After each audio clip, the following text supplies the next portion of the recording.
আলহামদুলিল্লাহি রাব্বিল আলামিন আলহামদুলিল্লাহি ওয়া সালামুন আলা ইবাদিহিল্লাযীনা ইসতাফা আলহামদুলিল্লাহিল্লাযী আনসালা আলা আবদিহিল কিতাব ওয়া লাম ইয়াজআল লাহু ইওয়াজা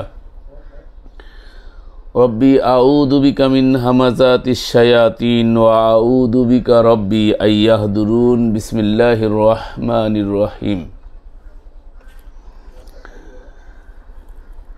وَإِذَا لَقُوا الَّذِينَ آمَنُوا قَالُوا آمَنَّا وَإِذَا خَلَوْا إِلَى شَيَاطِينِهِمْ قَالُوا إِنَّا مَعَكُمْ إِنَّمَا نَحْنُ مُسْتَهْزِئُونَ সম্মানিত সুধী দর্শক শ্রোতা, আবাস প্রবাসের দিনী ভাই ও ভগ্নীগণ, যারা প্রতিনিয়ত মুসলিম উম্মাহ ফাউন্ডেশনের নিয়মিত দর্শক শ্রোতা, সকলকে মুসলিম উম্মাহ ফাউন্ডেশনের পক্ষ থেকে আন্তরিক শুভেচ্ছা ও সালাম। আমি এক পর্বে আপনাদের সম্মুখে আত্মশুদ্ধির বিষয় নিয়ে আলোচনা করেছি। বিষয়টা অত্যন্ত গুরুত্বপূর্ণ। মানুষ বাহ্যিক বিষয়টাকে যতটা গুরুত্ব দেয়, অভ্যন্তরীণ বিষয়টাকে ততটা গুরুত্ব দেয় না। অর্থাৎ জাহেরকে যতটা গুরুত্ব দেয়, বাতেনকে ততটা গুরুত্ব দেয় না। আমাদের দেশেতে একটা গ্রুপই আছে যারা বাতেনকে স্বীকারই করে না, সব জাহেরকে তারা বিশ্বাস করে, তাদেরকে জাহেরি বলা হয়। এমন কিছু আকীদা ওয়ালা বা বিশ্বাসওয়ালা লোক আমাদের সমাজে আছে যারা গয়রে মুকাল্লিদ নামে খ্যাত। তাদেরকে অনেকে জাহেরি মাযহাবের লোক বলে থাকেন। তারা বাতেনকে অস্বীকার করে বললেই চলে, যদিচ প্রতিটা জিনিসের দুটো দিক আছে, একটা জাহের, একটা বাতেন। তো বাতেন ঠিক করাটা বাতেনের পরে, বাতেনের ভালো মন্দের পরে নির্ভর করে জাহেরের। এই জন্য প্রচলিত হাদিসে, যেটাকে সহিহ হাদিস নামে খ্যাত, সেখানে আছে আলা ইন্না ফিল জাসাদি মুদগাহ ওয়া ইযা সলুহাত সলুহাল জাসাদু কুল্লু ওয়া ইযা ফাসাদাত ফাসাদাল জাসাদু কুল্লু আলা ওয়াহিয়াল কলব। মানব দেহে একটা টুকরা আছে, যেটা শুদ্ধ হয়ে গেলে মানুষটা শুদ্ধ মানুষ হয়, সেটা অশুদ্ধ হলে মানুষটা অশুদ্ধ হয়ে যায়। আলা ওয়াহিয়াল কলব, জেনে রাখো, এটা হচ্ছে মানুষের কলব বা অন্তঃকরণ। তো আমরা এই কলব নিয়ে ইনশাআল্লাহ আজকে আলোচনা করব। কলবের পরিচিতি আপনাদের সামনে তুলে ধরব। এটা প্রত্যেকের জন্য অত্যাবশ্যকীয় একটা বিষয়, যে সম্পর্কে আমরা অনেকটা উদাসীন বললেই চলে। তো এই জন্য আমরা আজকে আলহামদুলিল্লাহ রাব্বিল আলামিন, আল্লাহ চাহে তো এই বিষয় নিয়ে একটু বিস্তৃত আলোচনায় যাচ্ছি। আর এ আলোচনা ধারাবাহিকতা থাকবে।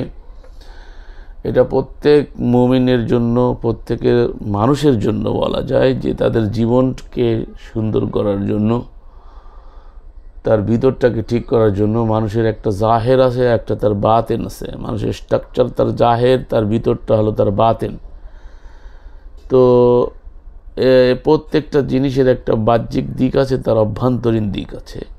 অভ্যন্তরীণ দিকটাই বাহ্যিকটাকে পরিচালনা করে। যেমন আমাদের মানব দেহ আর স্ট্রাকচারকে পরিচালনা করে তার ভিতরের রূহ বা আত্মা, বা আমরা যেটাকে যে কল্ব বলছি, কল্পটাও পরিচালনা করে।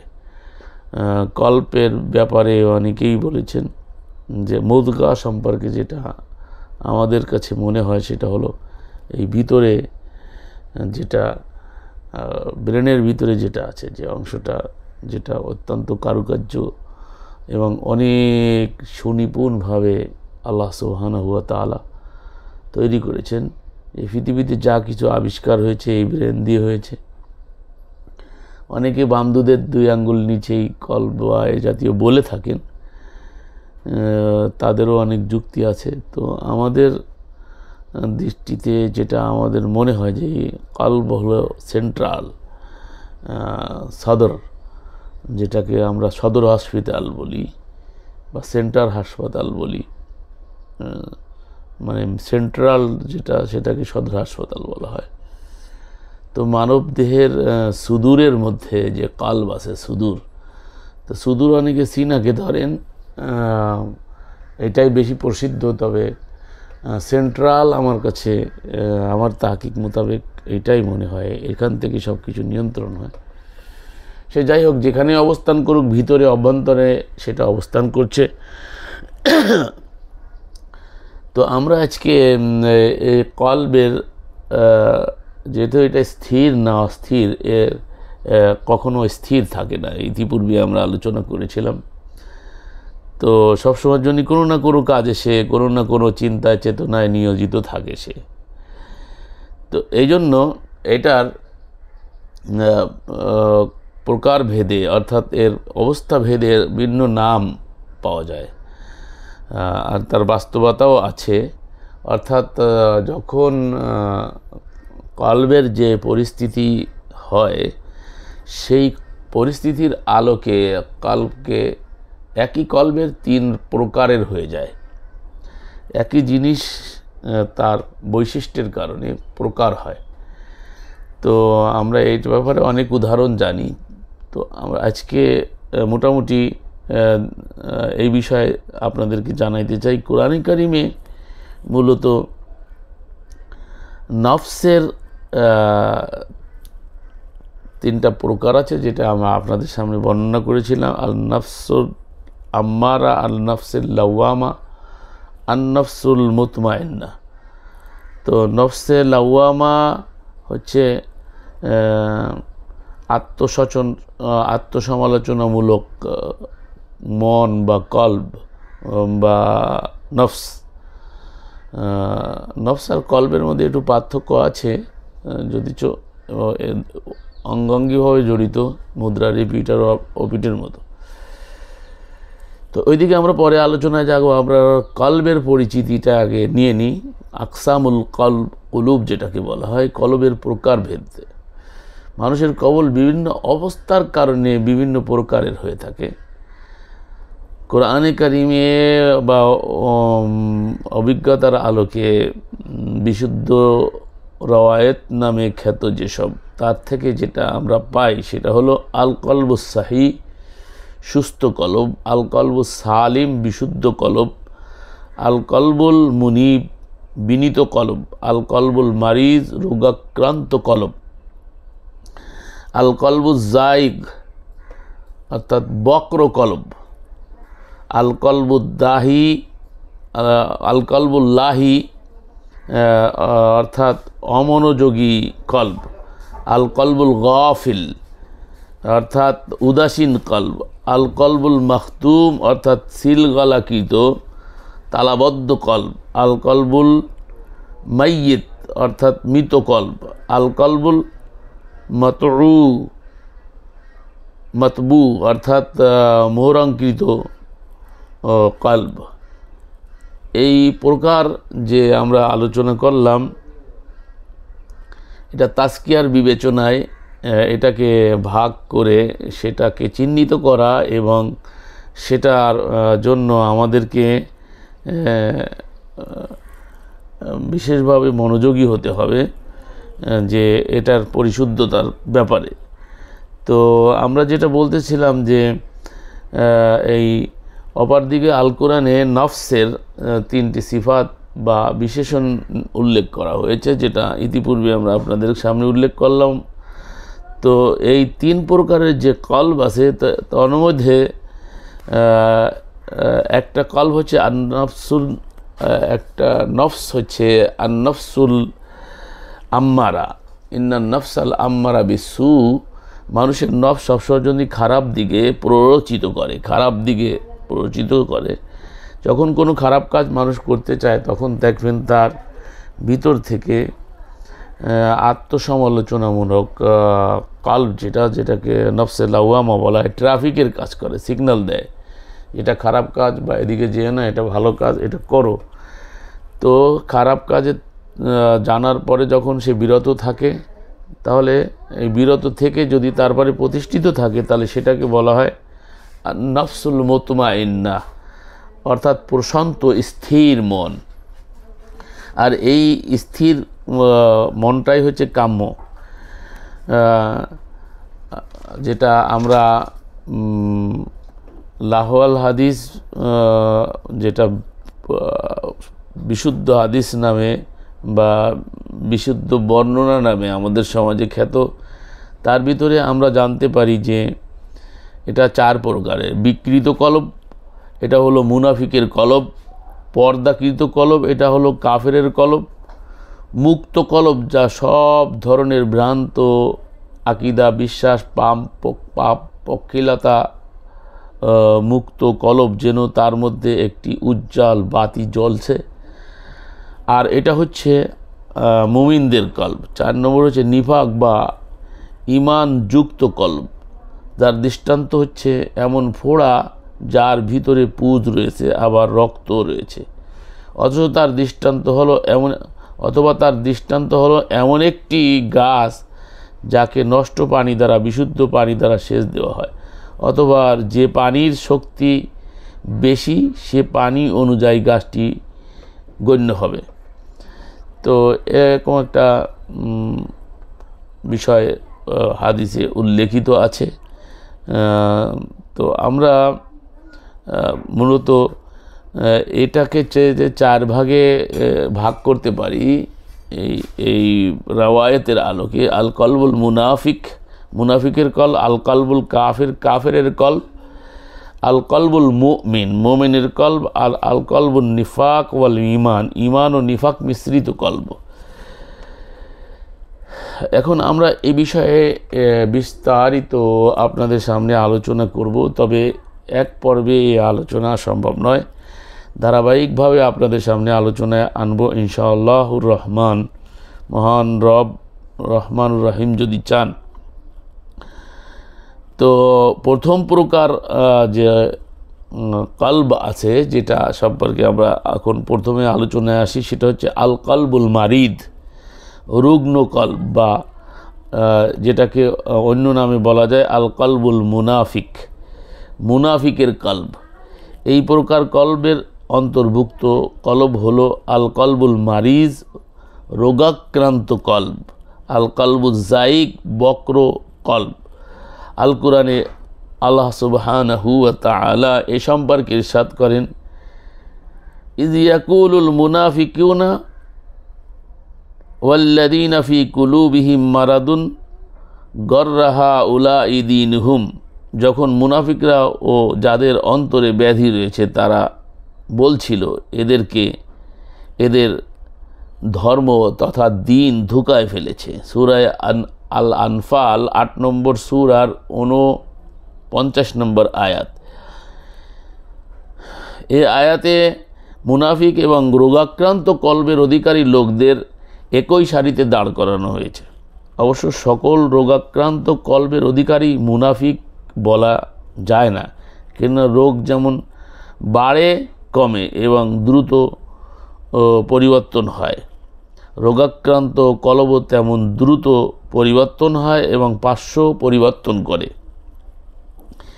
এ ধরনের লোকদের সম্পর্কে আল্লাহ সুবহানাহু ওয়া তাআলা আল কুরআনে ইরশাদ করেন, ফি কুলুবিহিম মারাদুন ফাযাদাহুমুল্লাহু মারাদা, তাদের অন্তরসমূহে রয়েছে ব্যাধি, অতঃপর এই ব্যাধি থাকার কারণে আল্লাহ তাদের ব্যাধি বাড়িয়ে দিয়েছেন।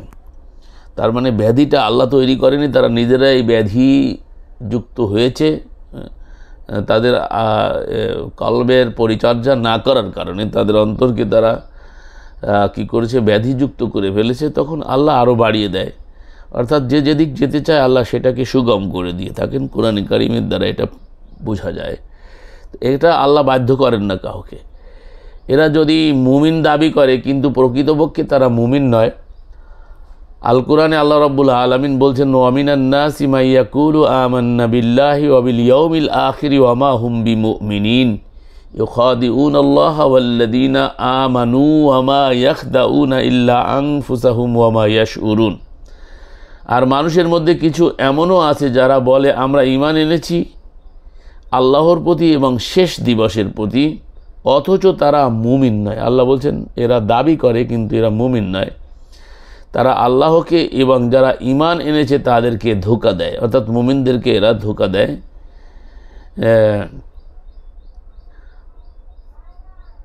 দিচ্ছে বলে তারা মনে করে এটা, অথচ তারা নিজেদেরকে যে ধোঁকা দিচ্ছে এবং তারা তা অনুধাবন করতে পারে না। সূরা আল বাকারা 2 নম্বর সূরার 8 থেকে 9 আল্লাহ সুবহানাহু ওয়া তাআলা আলোচনা করেছেন এই বিষয়ে। এই লোকগুলো প্রকাশ্য কাফেরের চেয়েও কিন্তু মারাত্মক, কেননা যারা প্রকাশ্য কাফের তারা ভিতরে বাইরে প্রকাশ্য কাফের হওয়া তাদের চিনতে অসুবিধা হয় না, তারা মুমিনদের ধোঁকা দিতে পারে না। কিন্তু মুনাফিকরা যেহেতু বাহ্যিকভাবে নিজেদের মুমিন দাবি করে অথচ ভিতরে তারা কাফের, সেহেতু সাধারণ মুমিনদের তাদের পক্ষে ধোঁকা দেওয়া খুবই সহজ। এ কারণেই পবিত্র কোরআনে আল্লাহ সুবহানাহু ওয়া তাআলা শাস্তি প্রকাশ্য কাফেরের চেয়েও বেশি বলে এই মুনাফিকদের ব্যাপারে আল্লাহ রাব্বুল আলামিন কোরআনে উল্লেখ করেছেন। 4 নম্বর সূরা 145 নম্বর আয়াত, ইন্নাল মুনাফিকিনা ফিদ দারকিল আসফালি মিনান নার ওয়ালান তাজিদা লাহুম নাসীরা। নিঃসন্দেহে এসব মুনাফিক জাহান্নামের সর্বনিম্ন পরকষ্টে অবস্থান করবে আর তাদের জন্য কোনো সাহায্যকারী থাকবে না। এই পরকের কলবের অধিকারী লোকদের কিছু বৈশিষ্ট্য রয়েছে যেটা আমরা ধারাবাহিকভাবে আলোচনা করতে পারি। যেমন 1 নম্বর হলো এরা দুমুখ আচরণ করে, মুমিনদের সঙ্গে একরকম আবার কাফেরদের মুশরিকদের সঙ্গে অন্য রকম। পবিত্র কোরআনে কারিমে আল্লাহ সুবহানাহু ওয়া তাআলা এদের ব্যাপারে বলেছেন, ওয়াইদা লাকুল্লাযীনা আমানু ক্বালু আমান্না ওয়াইদা খলাউ ইলা শায়াতিনহিম ক্বালু ইন্না মাআকুম ইন্নামা নাহনু মুস্তাহজিউন। এদের এই চরিত্র সম্পর্কে 2 নম্বর সূরার 14 নম্বর আয়াতে আল্লাহ সুবহানাহু ওয়া তাআলা বলেন, আর যখন তারা মুমিনদের সাথে মিলিত হয় তখন বলে আমরা ঈমান এনেছি, এবং যখন গোপনে তাদের শয়তানদের সাথে একান্তে মিলিত হয় তখন বলে নিশ্চয়ই আমরা তোমাদের সাথে আছি, আমরা তো কেবল উপহাসকারী। অর্থাৎ আমরা মুমিনদের সাথে উপহাস করি, কাফেরদের সাথে, তাদের সঙ্গবঙ্গদের সাথে, শায়াতিনদের সাথে। এখানে শায়াতিন বহু বচন ব্যবহার করা হয়েছে। এই শায়াতিন দিয়ে কোরআনে কারিম সূচনা হয়েছে। আর এই শয়তান হচ্ছে মানুষ শয়তান, এটা কোনো জিন শয়তান নয়। এরা 2 নম্বর হচ্ছে এরা সবসময় দ্বিধাদ্বন্দ্বে ভোগে। পবিত্র কোরআনে আল্লাহ সুবহানাহু ওয়া তাআলা এদের সম্পর্কে আলোচনা করেছেন 5 নম্বর সূরার আল মাইদার 52 নম্বর আয়াতে, ফাতারাল্লাযীনা ফি কুলুবিহিম মারাদুন ইউসারিউনা ফীহিম ইয়াকুলুনা ইলা আখিরিল আয়া। সুতরাং তুমি দেখতে পাবে যাদের অন্তরে ব্যাধি রয়েছে তারা কাফিরদের বন্ধুত্বের জন্য ছুটছে। তারা বলে আমরা আশঙ্কা করছি যে কোনো বিবাদ আমাদেরকে আক্রান্ত করবে, অতঃপর হতে পারে আল্লাহর দান করবেন বিজয় এবং তার পক্ষ থেকে এমন কিছু যার ফলে তারা তাদের অন্তরে যা লুকিয়ে রেখেছে তাতে লজ্জিত হবে। অতঃপর আল্লাহ সুবহানাহু ওয়া তাআলা অন্যত্রে সূরা আন-নূর 24 নম্বর সূরার 50 উল্লেখ করেছে, আফি কুলুবিহিম মারাদুন আমির তাবু আম তাখাফু আন ইয়াখিফা আল্লাহু আলাইহিম ওয়া রাসূলুহু বাল উলাইকা হুমুজ জালিমুন। তাদের অন্তরে কি ব্যাধি রয়েছে, তাদের অন্তরে কি ব্যাধি রয়েছে, নাকি তারা সন্দেহ পোষণ করে, না তারা ভয় করে যে আল্লাহ তার রসুল তাদের উপর জুলুম করবেন, বরং তারাই তো জালিম। অর্থাৎ এরা দোদল্যমান হয়।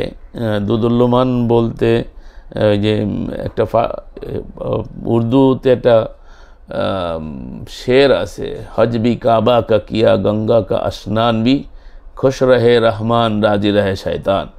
অর্থাৎ এরা আল্লাহর দলের মুমিনদের পক্ষেও থাকে আর শয়তানের দলের মুনাফিকদের কাফেরদের সাথেও থাকে, মুশরিকদের সাথেও থাকে।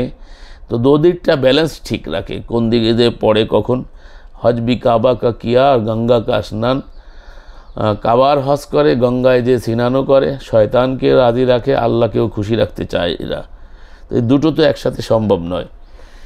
তো 3 নম্বর বিষয় হচ্ছে এরা মূলত নারী লোভী হয়। পবিত্র কোরআনে আল্লাহ সুবহানাহু ওয়া তাআলা এদের সম্পর্কে ইরশাদ করেন, ইয়া নিসা ইন নবী লাস্তুন্না আহাদিন মিনান নিসাই ইলা আখিরিল আয়াত। 33 নম্বর সূরার 32 নম্বর আয়াতে আল্লাহ সুবহানাহু ওয়া তাআলা সূরা আল আহজাবে এদের সম্পর্কে বলেছেন, হে নবী পত্নীগণ, তোমরা অন্য কোনো নারীর মতো নও। যদি তোমরা তাকওয়া অবলম্বন করো, তবে পুরুষদের সাথে কোমল কণ্ঠে কথা বলো না, তাহলে যার অন্তরে ব্যাধি রয়েছে, এই মুনাফিক টাইপের ব্যাধিওয়ালা অন্তর যারা, সে প্রলুব্ধ হয়।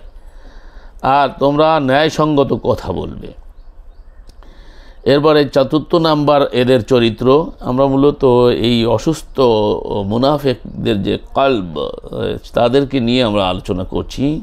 তো 4 নম্বর এদের চরিত্র সম্পর্কে আল্লাহ রাব্বুল আলামিন কুরআনে কারিমে 2 নম্বর সূরা 204 উল্লেখ করেছেন, আমিনান নাসি মাই ইউজিবুকা কওলুহু ফিল হায়াতিদ দুনিয়া ওয়া ইউশহিদুল্লাহ মা ফি কলবিহি ওয়া হুয়া আলাদ্দুল খিসাম। আল্লাহ বলেন যে, আর মানুষের মধ্যে এমনও আছে যার কথা দুনিয়ার জীবনে তোমাকে অবাক করে এবং সে তার অন্তরে যা রয়েছে তার উপর আল্লাহকে সাক্ষী রাখে, আর সে কঠিন ঝগড়াকারী। তো এটা একটা চরিত্র তাদের। তো এরা ঝগড়াটি হয়, এরা চাটুকার, বাকপটু, ঝগড়াটি হয়ে থাকে। আর এই 5 নম্বর এদের একটা চরিত্র আল্লাহ রাব্বুল আলামিন কোরআনে কারিমে সূরা আহজাবের এই 33 নম্বর সূরা 60 থেকে 62তে আলোচনা করেছেন। যদি মুনাফিকগণ এবং যাদের অন্তরে ব্যাধি রয়েছে তারা শহরে মিথ্যা সংবাদ প্রচারকারীরা বিরত না হয়, তবে আমি অবশ্যই তাদের বিরুদ্ধে তোমাদের ক্ষমতাবান করে দেব। অতঃপর তারা সেখানে তোমাদের প্রতিবেশী হয়ে অল্প সময় থাকবে। অভিশপ্ত অবস্থায় তাদেরকে যেখানেই পাওয়া যাবে পাকড়াও করা হবে এবং তাদেরকে নির্মমভাবে আল্লাহ রাব্বুল আলামিন এদেরকে প্রতিহত করতে বলেছেন, প্রতিহত করা হবে।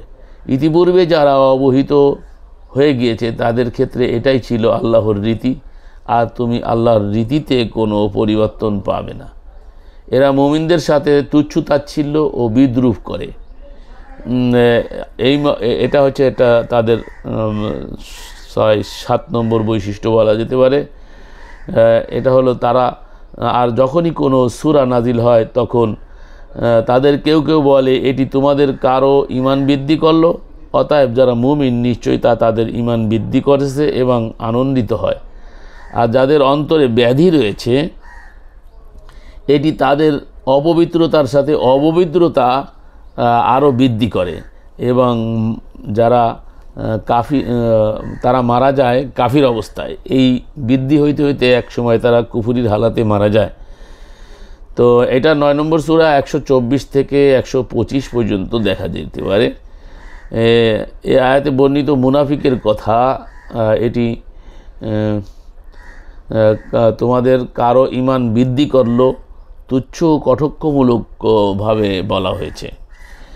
তো এরপরে 7 নম্বরে এদের একটা চরিত্র, সেটা হলো এরা কোরআনের বিভিন্ন উপমা কিস্সা কাহিনী নিয়ে কটাক্ষ করে। তারা বলে, মশা মাছি মাকড়সা ইত্যাদির মাধ্যমে কেন আল্লাহ উপমা পেশ করেছেন। এ প্রসঙ্গে পবিত্র কোরআনে আল্লাহ রাব্বুল আলামিন ইরশাদ করেছেন, ওয়ালিয়াকুলুল্লাযীনা ফী কুলুবিহিম মারাদুন ওয়াল কাফিরুনা মাযা আরাদাল্লাহু বিহাদা মাসালান কাযালিকা ইউদিল্লুল্লাহু মাইয়াশাউ ওয়া ইয়াহদি মাইয়াশাউ ওয়া মা ইয়ালামু জুনুদু রাব্বুকা ইল্লা হুয়া ওয়া মা হিয়া ইল্লা যিকরা লিল বাশার। আর যেন তাদের যাদের অন্তরে রোগ আছে তারা এবং কাফেররা বলে, এইরূপ উপমা দ্বারা আল্লাহর কি ইচ্ছা করেছেন। এভাবে আল্লাহ যাকে ইচ্ছা পথভ্রষ্ট করেন, যাকে ইচ্ছা সঠিক পথে পরিচালিত করেন। আর তোমার রবের বাহিনী সম্পর্কে তিনি ছাড়া কেউ জানে না।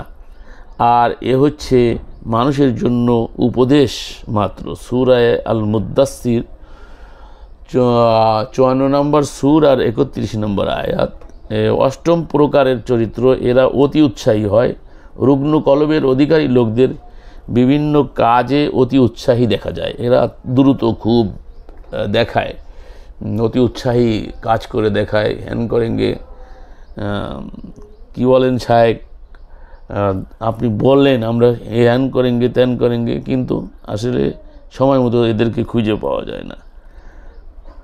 যখন তাদেরকে কোনো অভিযানে বা কোনো কার্যক্রমে রসুলের পক্ষ থেকে আহ্বান করা হতো, তখন যুগে যুগে এরা অতি উৎসাহী, কিন্তু এদেরকে খুঁজে পাওয়া যেত না।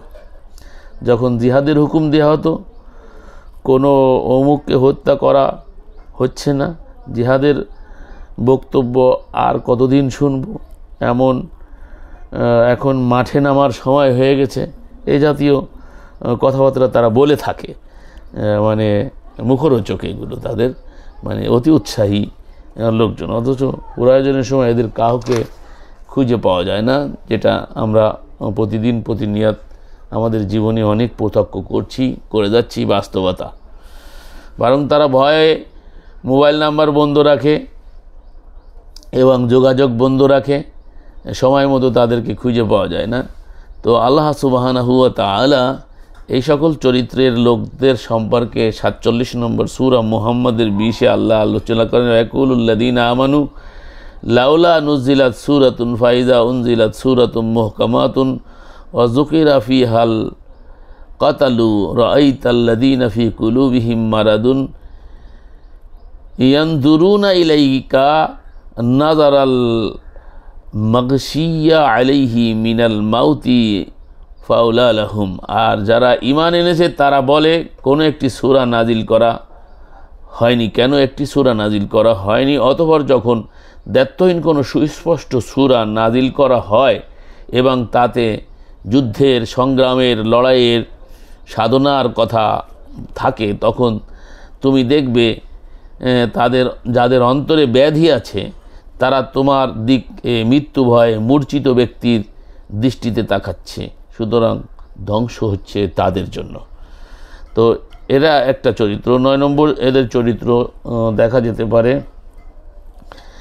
সেটা হলো এরা মুমিনদের উপর কোনো বিপদ আসলে সেটাকে নিয়ে বাড়াবাড়ি করে এবং মানুষকে বিভ্রান্ত করে। এ প্রসঙ্গে আল কোরআনে আল্লাহ সুবহানাহু ওয়া তাআলা ইরশাদ করেন 33-এর 12-তে সূরা আল আহজাব, ওয়াইদা ইয়াকুলুল মুনাফিকুনা ওয়াল্লাযীনা ফী কুলুবিহিম মারাদুন মা ওয়াদানাল্লাহু ওয়া রাসূলুহু ইল্লা গুরুরা। আর স্মরণ করো যখন মুনাফিকরা ও যাদের অন্তরে ব্যাধি ছিল তারা বলছিল, আল্লাহ ও তার রসুল আমাদের যে ওয়াদা দিয়েছিলেন তা প্রতারণা ছাড়া আর কিছুই নয়। এই আয়াতে দেখা যায় বা বোঝা গেল যে আল্লাহর ওয়াদা প্রতারণা বলে সাধারণ মুসলিমদের মধ্যে বিভ্রান্তি সৃষ্টি করে থাকে এরা। তো এরা মুমিনদের উপর কোনো বিপদ আপদ আসলে সেটাকে নিয়ে এই জাতীয় বাড়াবাড়ি তারা করে থাকে। 10 নম্বর আমরা এদের চরিত্র 10টি তিলকা আশারাতুন কামেলা, 10টা মুনাফিকি চরিত্র, যে কলবের রোগাক্রান্ত কলবের আলোচনার মধ্যে আমরা এই 10 নম্বর আলোচনা করে আজকের আলোচনা রীতি টানবো ইনশাআল্লাহ। এরা বক্রমনের অধিকারী হয়, সব সময় চেষ্টা করে কিভাবে কোরআন মানে আল্লাহর রসুলদের ভুল বের করা যায় অথবা সাধারণ মানুষকে বিভ্রান্ত করা যায়। আল কোরআনে এদের সম্পর্কে ইরশাদ করেছেন আল্লাহ, ফাম্মাল্লাযীনা ফী কুলুবিহিম যায়গুন ফায়াত্তাবিউনা মা তাশাবাহা মিনহু ইবতিগা আল ফিতনা ওয়া ইবতিগা তা'ওয়িলাহু ওয়া মা ইয়ালামু তা'ওয়িলাহু ইল্লাল্লাহ। যাদের অন্তরে রয়েছে সত্য বিমুখ প্রবণতা তারা ফিতনার উদ্দেশ্যে এবং ভুল ব্যাখ্যার অনুসন্ধানে মুতাশাবিহা আয়াতগুলোর পেছনে লেগে থাকে, অথচ আল্লাহ ছাড়া কেউ এর ব্যাখ্যা জানে না। তো এই যে বিষয়গুলো মুনাফিকদের রুগ্ন কলবের চরিত্র, এটা অত্যন্ত ভয়াবহ চরিত্রের অধিকারী।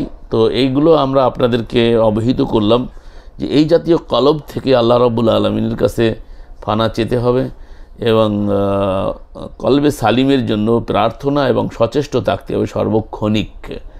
তো কলবের প্রতি তদারকি হওয়া এবং সর্বক্ষণিক এটা নিয়ে সচেতন এবং সচেষ্ট থাকার জন্য আমাদের প্রত্যেকের এই জন্য অত্যন্ত অত্যাবশ্যকীয়। তো এই জন্য আমরা আপনাদের সম্মুখে এ বিষয়ে ইনশাআল্লাহ ধারাবাহিক আলোচনা রাখব। আমরা সবাই এটা নিজেরা দেখব এবং অন্যদেরকে জানানোর চেষ্টা করব। আমি খুব দুঃখের সাথে বলতেছি যে আমার খুব কষ্ট লাগে যে কোরআনের সঠিক তাফসীর এবং আয়াত দিয়ে যখন আলোচনা করা হয় তখন দেখা যায় আমাদের দর্শকদের সংখ্যা খুব কম দেখতে পাই ইউটিউবে। কিন্তু যখন দেখি কোনো বাহুল্য লাহুয়াল হাদিস ভিত্তিক শিরোনামের আলোচনা থাকে তখন খুব আগ্রহ সহকারে অনেক লোকে দেখে।